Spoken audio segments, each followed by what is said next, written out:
Hey everyone, it's Ben Hardy here, and in today's video I'm going to be reviewing a base model ZR2 Colorado. This is quite possibly the best mid-size pickup truck on the market when it comes to value and just overall. We'll talk about it. Before we get in this video, I want to give a huge shout out and thank you to the Larry Miller Chevy here in Murray for giving me some time with this truck.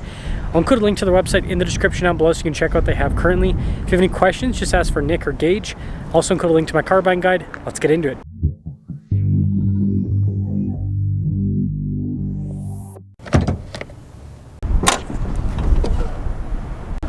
Under the hood, we have a turbo 2.7 liter four-cylinder that goes through an 8-speed automatic transmission. Fuel economy is 17 around town and then 17 on the highway, with power outputs being 310 horsepower and then 430 pound-feet of torque. Before I move forward with this review, I do want to mention if you want to see more videos just like this, then I recommend you subscribe because I post content every single day. So I've already reviewed several of these new ZR2s, so I'm not going to go over every single feature. I'm going to just go over some of the highlights. So first off, the center of the hood has raised there. Kind of annoying with visibility, but it looks really cool on the exterior. And I love the headlight design on the ZR2, and then also this grille. It's very painted, which is kind of annoying for off-roading in terms of cleanup and all that, but it looks great. Fog lights down below. We've got skid plate protection underneath, and it's all sculpted for approach angle. And so yeah, for a pickup truck, this thing looks very aggressive. And they do not slouch when it comes to tires. We've got 33-inch tall tires here. You can see it's lifted compared to a regular Colorado, and you've got huge fender flares. We've got rock rail protection here on the side as well. And one thing that makes the ZR2 is the suspension.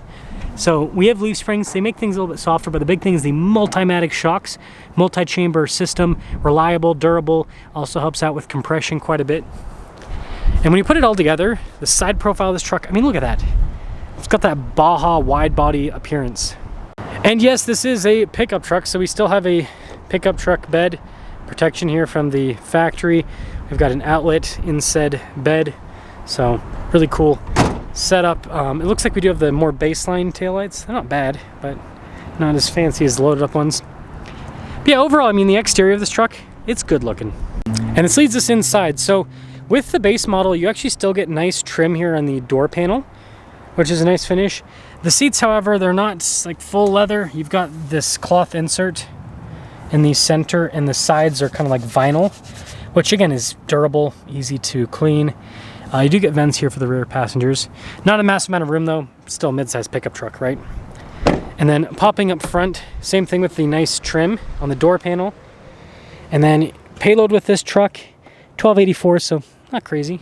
But yeah, same thing with the front seats. Got the camo design. They are power adjustable, which is nice. You do get trailer brake controls even in the baseline. And then turning it on. Still have the full digital gauge cluster in the baseline, which is really nice. And actually I have to shut the door, I guess. And then when it comes to the camera system, the baseline just comes with the backup camera, no 360 or anything like that. But it does have dual zone climate and heated seats, which is a nice feature.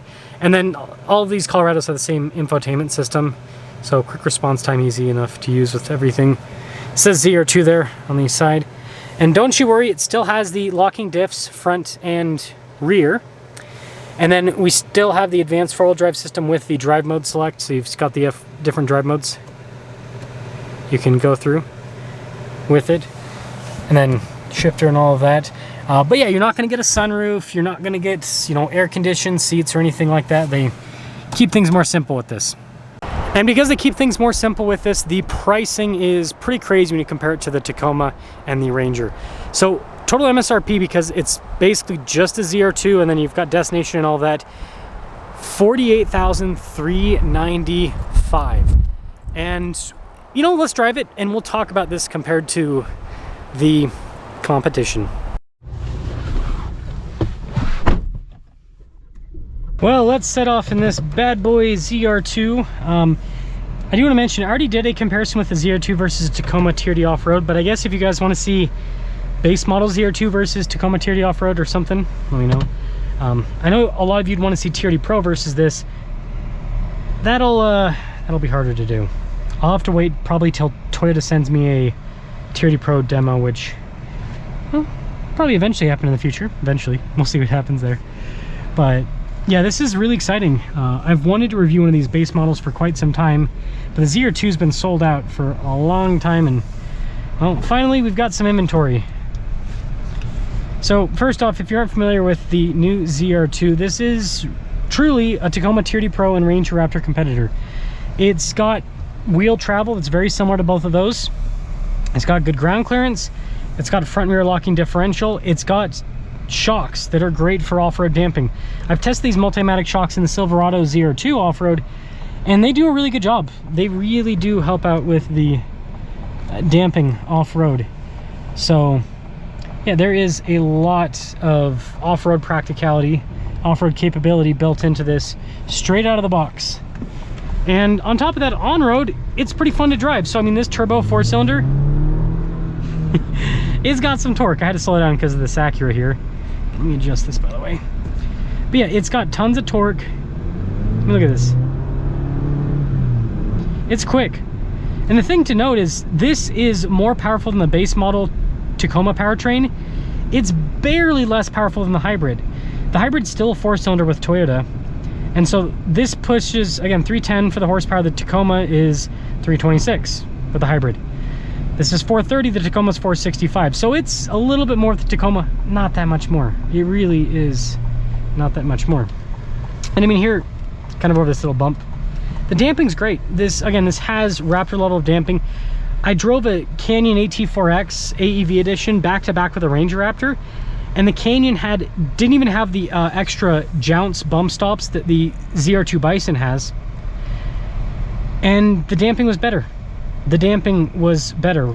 So yeah, they've just done a really good job with this from a driving perspective, from a damping perspective. All of that is just fantastic. And again, this doesn't have the extra jounce bump stops because it's not a Bison.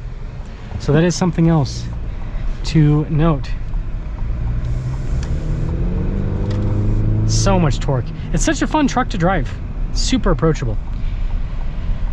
So when you put it all together, this is just as capable as the new Tacoma TRD Pro and the new Ranger Raptor, and it's almost $10,000 less than a Ranger Raptor. And then once we get to the Tacoma, it's not quite, but we're getting close to $20,000 less expensive, because the Tacoma TRD Pro is like 66 grand.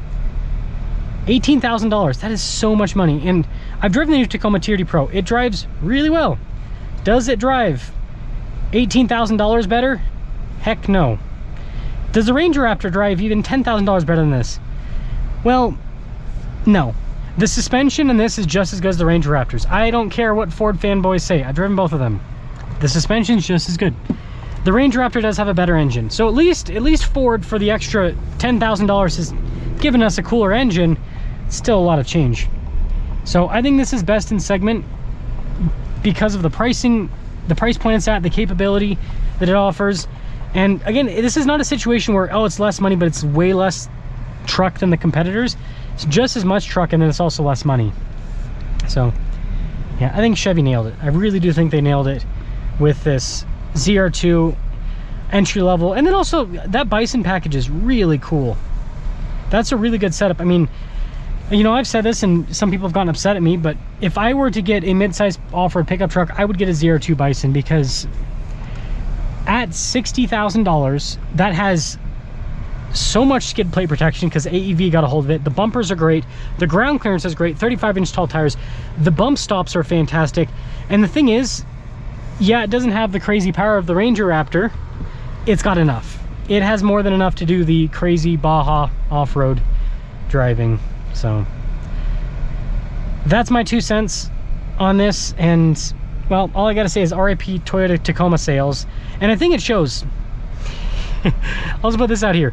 Go to a Toyota dealership and you'll see lines upon lines of Tacomas. Go to a Chevy dealership and you'll see some Colorados. Not that many though. Not that many. Why? Because they're selling. Because they're priced reasonably compared to the competition. Look, there's one. This is another one that's for sale.